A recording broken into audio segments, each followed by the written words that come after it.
బట్టతలతో బాధపడుతున్నారా? ఆధునితనమైన పద్ధతిలో hair transplantation చేయబడును. Face clinic, Hyderabad. ఎందుకు గతంలో ఒకసారి ఎంఆర్పిఎస్లో కూడా పనిచేశారు. ఆ సంస్థ ఎంఆర్పిఎస్ నుంచి మన సంఘర్షణ పార్టీ అనేది వచ్చి దాంట్లో పోటీ చేసి మధ్యలో తప్పుకోవాల్సి వచ్చిందంటారు. అసలు మందకృష్ణ మాదిగ గారు కూడా మీరు నడిచారు కదా గతంలో. మందకృష్ణ మాదిగ గారితో మేము పని చేసాం. అంటే స్టార్టింగ్ మేము వచ్చి దళిత ఉద్యమంలో వచ్చాము. ఫస్ట్ ఫేజ్ వర్గీకరణ క్లాసిఫికేషన్ ఉద్యమంలో మేము వెళ్ళలే.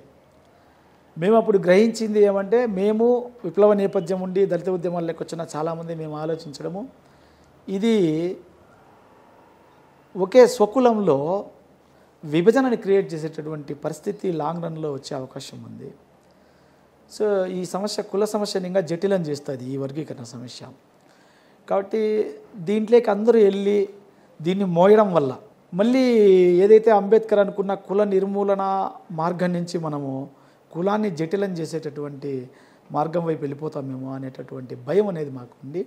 మేము ఎవ్వరు కూడా క్లాసిఫికేషన్ ఉద్యమంలోకి వెళ్ళాలి. అయితే త్వరగా పరిష్కారం అయిపోవాలని కోరుకున్నాము. ఎందుకంటే దాని తాలూకు ప్రభావము ప్రజల్లో చాలా తీవ్రంగా మాదిగల మధ్య ఘర్షణ వాతావరణాన్ని తీసుకొస్తూ ఉంది. ఎక్కడో కృష్ణమాదిగ ఉంటాడు, ఎక్కడో పబ్లిక్ మీటింగ్ పెట్టుకుంటారు, ఎక్కడో చర్చలు దొరుకుతాయి. కానీ దాని తాలూకు విష బీజాలు గ్రామాల్లో మాదిగల్ని విభజిస్తూ ఉన్నాయి. అప్పటిదాకా అన్నదమ్ముల్లా కలిసి ఉన్న వాళ్ళు, అప్పటిదాకా ఒక పండగలో ఇద్దరు కలిసి ఒకడు కొమ్ము ఊదితే ఒకడు డప్పు కొట్టి భాగమైన వాళ్ళు ఒక వేడుకలో ఇప్పుడు ఎడముఖం పెడముఖంగా ఉండేటటువంటి పరిస్థితి వస్తూ ఉంది. సో ఇది భవిష్యత్తులో చాలా ఇబ్బందులు తెచ్చిపెడుతుంది. కాబట్టి ఐక్యంగా ఉండి పోరాడితేనే మన సమస్యలు తీరడం లేదు. మనం ఇట్లా విడిపోయి పోరాడితే మనము ఇబ్బందులు పడతాం. కాబట్టి ఇది బయట నుంచి మనం సపోర్ట్ చేసైనా సరే త్వరగా పరిష్కారం అయ్యేదిగా చేద్దామనేటటువంటి ఒక ఆలోచనకు వచ్చాం మేమందరూ.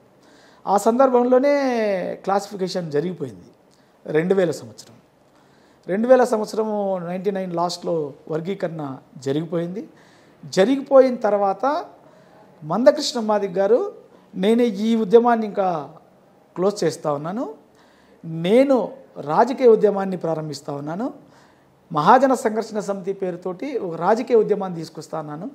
రాజకీయ కాంక్ష ఉన్నవాళ్ళు, అంబేద్కర్ చెప్పినటువంటి రాజ్యాధికార మార్గంలో నడవాలనుకుంటా అన్నటువంటి యువకులు నాయకులందరూ కూడా మీరు ఈ ఉద్యమంలోకి రండి అని పిలుపునిచ్చినప్పుడు మేము మహాజన సంఘర్షణ సమితిలోకి వెళ్ళి నేను అప్పుడు ఈ జిల్లాకు అధ్యక్షునిగా కూడా అయ్యాను. నేను అయిన తర్వాత చాలా బాగా మేము అన్ని కులాలని, నాట్ ఓన్లీ దళిత్స్, మా వెనక ఒక పెద్ద లాబియింగ్ బ్యూరోక్రాట్స్ ఉండేవాళ్ళు. బాంసెప్కి ఎట్లా బీఎస్పీకి బాంసెప్ ఉంటుందో అట్లా ఒక పెద్ద బ్యూరోక్రాట్ వర్గమే ఒకటి ఉండేది. ఇంత స్ట్రక్చర్ డెవలప్ చేశాం మేము మహాజన సంఘర్షణ సమితికి. 2004 ఎన్నికలు సమీపించాయి. ఈ 4 ఏళ్ళు చాలా కష్టపడి పనిచేసాం. ఇంకా అందరు కూడా అసలు ఎంత ఉత్సాహం అంటే, మేము ఇంకా రాజ్యాధికారం సంపాదించేస్తూ ఉన్నాము అనేటటువంటి అంత ఉత్సాహం అన్నమాట. కాంశీరాం గురించి చదివి కొన్ని మేము ఆయన మొట్టమొదటిసారి అసెంబ్లీకి ఎమ్మెల్యేలు గెలిపించినప్పుడు చాకల వాళ్ళు, మంగళ వాళ్ళు, చిన్న చిన్న కులాల వాళ్ళు పెట్టెల్లో బట్టలు పెట్టుకొని ఎత్తుకొని పోయారంట. అంటే వాళ్ళకు వెళ్ళడానికి కారు కూడా లేదు. అంత పేదవాళ్ళు, అప్పటి వరకు అసెంబ్లీ మొగం కూడా చూడని వాళ్ళు అసెంబ్లీలకు వెళ్ళారు, ఇట్లా వెళ్ళారు అనేటటువంటి ఒక ఆ పద్ధతిని కాశీరాం పుస్తకాల్లో చదివాం. అదే ఇక్కడ ఆంధ్రప్రదేశ్లో జరగబోతూ ఉంది. మందకృష్ణ మాదిగ ఒక పెద్ద పెను విప్లవాన్ని తీసుకురాబోతూ ఉన్నాడని ఆశించి అసలు 4 ఏళ్ళు మేము కుటుంబాలను వదిలేసామన్న. ఎంతగా వదిలేసినామంటే, మా పిల్లలు నా కొడుకు చిన్నోడు, నా కూతురు పెద్దది. కూతురుకు నేను గుర్తుంటాను, నా కొడుకు నేను సుమారు వాడికి మదనపల్లికి వచ్చేంత వరకు నేను తెలియదు. ఎందుకంటే నేను ఎప్పుడో రాత్రిలో పోతే నెలకో 2 నెలలకో అట్లా తెల్లారి వాడు లేకనే నేను వచ్చేసి ఉంటాను. కాబట్టి అసలు మా కనెక్షన్ ఇప్పటికి లేదు. నాకు నా కొడుక్కి మధ్య బాండింగ్ సరిగ్గా ఉండదు, ఎందుకంటే వాడు నాతో ఎప్పుడు లేడు. సో అంత అవిశ్రాంతంగా మేము ఇల్లు వాకిలి భార్య బిడ్డల్ని వదిలేసి 4 ఏళ్ళు రాజకీయ ఉద్యమాన్ని నిర్మాణం చేస్తే 2004 ఎన్నికలు సమీపించాయి. 6 లక్షల మందితో నిజాం కాలేజ్ గ్రౌండ్లో పెద్ద బహిరంగ సభ పెట్టాం. అన్ని ప్రధాన రాజకీయ పార్టీలు కూడా అవాక్కైనాయి, అసలు అయోమయంలో పడినాయి. అట్లాంటి సందర్భంలో మాకు కాంగ్రెస్ పార్టీ అప్పుడు రాజశేఖర రెడ్డి అలయన్స్ పంపించాడు, 26 సీట్లు ఇస్తామన్నారు. టీడీపీ నుంచి మోతుపల్లి నరసింహులు గారు వచ్చారు అలయన్స్ మాట్లాడడానికి. కాంగ్రెస్ నుంచి మారప్ప గారు వచ్చారు, మూలింటి మారప్ప గారు, మన ఎక్స్ మినిస్టరు. చర్చలు జరుగుతూ ఉన్నాయి. మేము న్యూ ఎమ్మెల్యే క్వార్టర్స్లో మా ఆఫీసు, ఆ కాన్ఫరెన్స్ హాల్లో 2 days మేము వర్క్షాప్ జరుపుతున్నాం దీని మీదనే. After meeting, Nizam college meeting, కంటిన్యూస్గా 2 days మీటింగ్, మా కోర్ కమిటీ మీటింగ్ చాలా అద్భుతంగా జరుగుతుంది. ఒకవైపు చర్చలు జరుగుతూ ఉన్నాయి, అలయన్స్లకు రమ్మంటా ఉన్నారు. ఒకవైపు ఒక టీం వచ్చింది, కాన్స్టిట్యూన్సీ స్పాన్సర్స్ వాళ్ళు, ఇండస్ట్రియలిస్టులు, ముస్లిం బ్యాక్గ్రౌండ్ వాళ్ళు ఆంధ్రాలో ఎలక్షన్స్కి ఎక్స్పెండిచర్ పెట్టడానికి మా మీద, మహాజన సంఘర్షణ సమితి మీద వాళ్ళు ముందుకు వచ్చారు.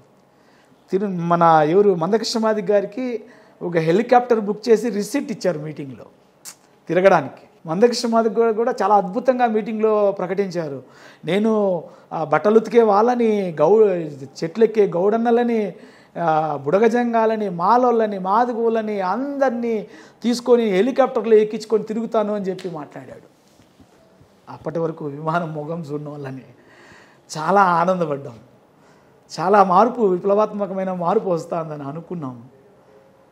అయితే 200 నియోజకవర్గాల్లో సీరియస్గా కంటెస్ట్ చేద్దామని లిస్ట్ అవుట్ చేయమన్నారు. మేమే లిస్ట్ అవుట్ చేసాం.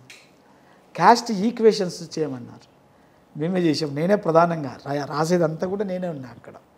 200 నియోజకవర్గాలు ఐడెంటిఫై చేసాం. దాంట్లో 50 నియోజకవర్గాలు మనం గెలవల్ల. ప్రధాన రాజకీయ పార్టీలు ఎంత ఖర్చు పెడతాయో మనం కూడా అంత ఖర్చు పెట్టాల. ఆ విధంగా లిస్ట్ అవుట్ చేసాం 50 నియోజకవర్గాలని. ఇంకో 50 నియోజకవర్గాల్లో సీరియస్గా పనిచేస్తాం, ఫస్ట్ ప్లేసా సెకండ్ ప్లేసా అన్నట్లు. ఇంకో 100 నియోజకవర్గాలు పోటీ ఇస్తాం. ఇది మా 3 లేయర్స్గా మేము చేసాం. చాలా అద్భుతమైన ఎక్స్పెరిమెంట్ చేసాం. ఏ కులాలను జోడిస్తే ఎక్కడ, కాపులని దళితుల్ని జోడిస్తే ఎక్కడ, కాపుల్ని వాల్మీకుల్ని కలిపితే ఎక్కడ ఇదవుతుంది, లేదా రాయలసీమలో కురబ దళితులు కలిస్తే ఎక్కడ ఇదవుతుంది. ఇట్లా బ్రహ్మాండమైన ఈక్వేషన్స్ చేసాం.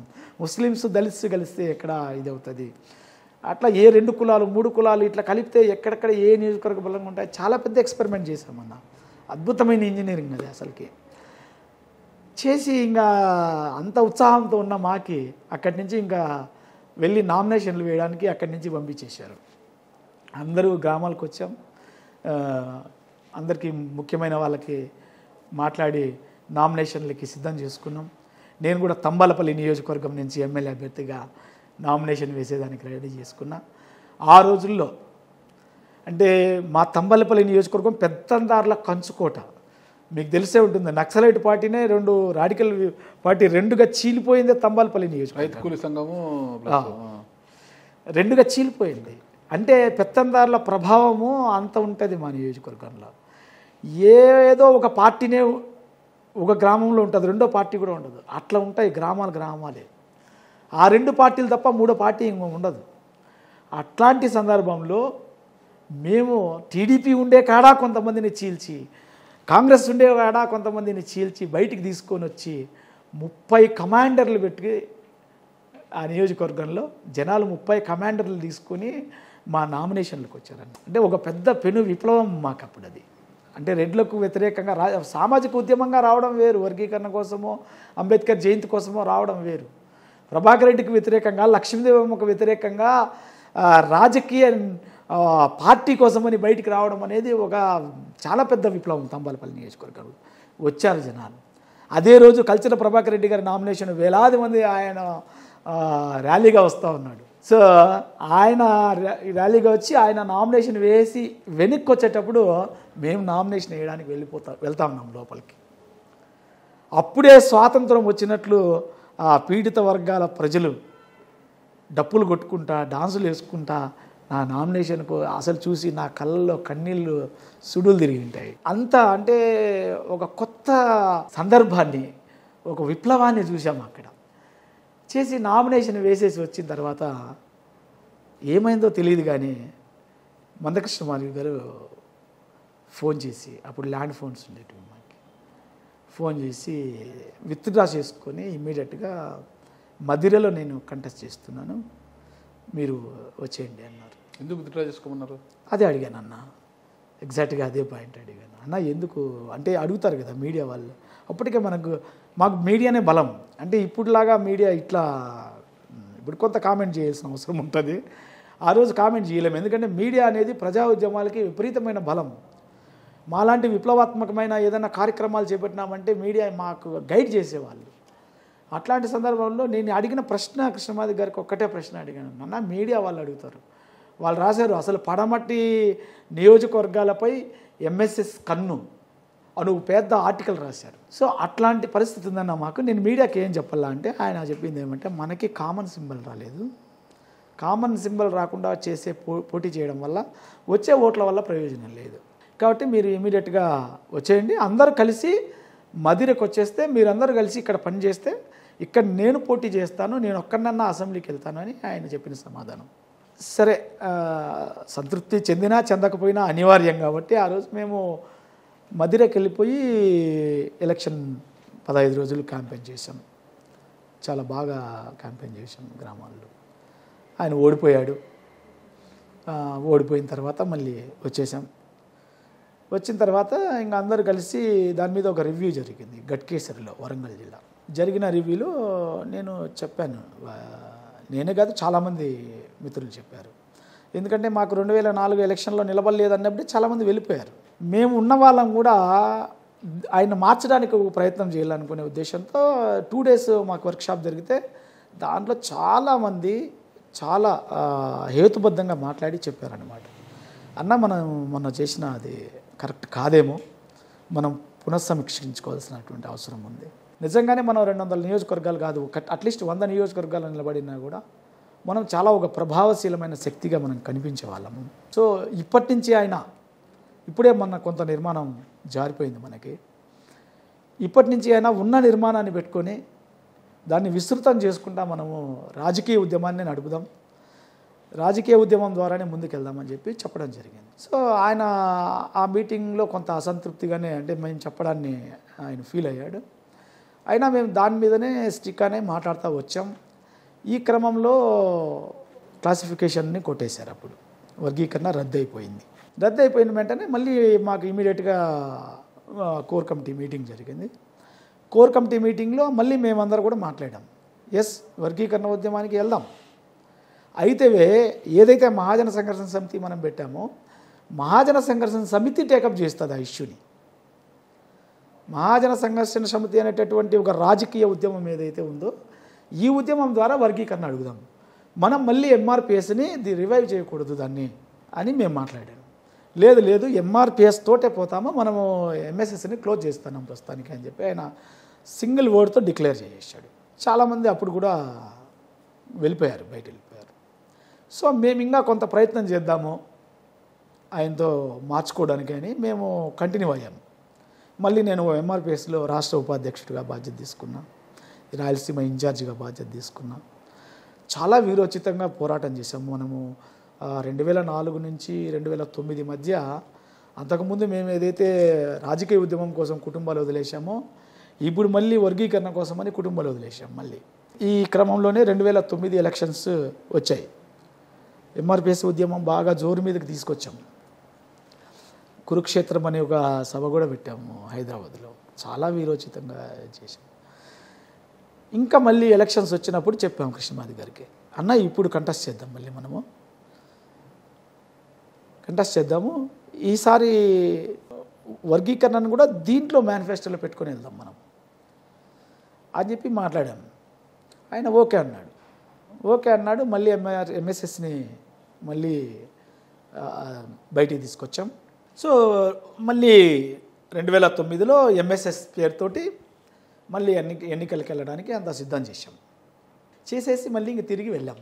నేను కూడా నామినేషన్ వేస్తాను. ఉమ్మడి చిత్తూరు జిల్లాకి నేను ఇన్ఛార్జి. మొత్తం ఇక్కడ నామినేషన్లన్నీ కూడా 14 అసెంబ్లీ నియోజకవర్గాలకి మనకున్నటువంటి 2 పార్లమెంట్ సెగ్మెంట్స్, అప్పుడు అది రాజంపేటతో కలిపితే 3, వీటికన్నిటికి కూడా మనం అప్పుడు వేయాలి. సో అన్నిటికీ క్యాండిడేట్లు రెడీ చేసాము. కొంతమంది నామినేషన్లు వేసేశారు. ఒకరోజు ఇంకా మేము నామినేషన్లు వేయడానికి వెళ్తూ ఉన్నాం. వెళ్ళే క్రమంలో బంగారుపాలెం దగ్గరకు వెళ్ళినప్పుడు మళ్ళీ మందకృష్ణ మాదిగ గారి నుంచి మాకు ఫోన్ వచ్చింది. ఫోన్ వస్తే సేమ్ లాస్ట్ 2004లో ఏం చెప్పాడో మళ్ళీ అది చెప్పాడు ఆయన. ఈసారి చాలా కోపం వచ్చింది. కోపం వచ్చిన అనివార్యం, ఏం చేసుకోలేక సరే అందరినీ విత్డ్రా చేసుకోమని బంగారుపాలెం నుంచి బ్యాగ్ మదనపల్లికి నేను వచ్చి మదనపల్లికి బ్యాగ్ తెమ్మని నాది పీటీఎం నుంచి ఇంకా డైరెక్ట్ వెళ్ళిపోయాం. మొత్తం మీద 2009లో కూడా విత్డ్రా చేసుకున్నారు. మదిర నియోజకవర్గానికి వెళ్ళాం. అప్పుడే చెప్పినట్లు ముదిగొండ మండలం ఇన్ఛార్జ్ నాకు ఇచ్చారు. ముదిగొండ మండలానికి వెళ్ళి చాలా అది దళితులంతా కూడా కమ్యూనిస్ట్ పార్టీలో ఉంటారు అక్కడ.